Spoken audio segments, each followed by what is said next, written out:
Retslør kontrolleres ved, at vi starter motoren.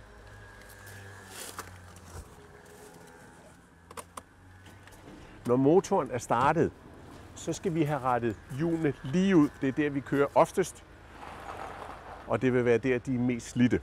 Når I så står med motoren tændt og hjulene lige ud, så skal I med små ryg dreje, og så skal hjulene følge med rettets bevægelser, uden at der er slør i rattet.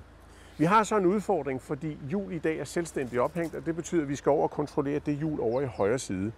Så ude til køreprøven bliver I nødt til at bede den køreprøvesagkyndige om at komme hen og dreje på rattet. Så køreprøvesagkyndige, vil du komme hen og dreje på rattet for mig? Så går jeg over på den anden side af bilen. Kigger på både hjul og på rat. Vil du være sød at dreje lidt til begge sider? Og hvis det ligesom det andet hjul følger sig ad, jamen så er der ikke noget retslør i bilen.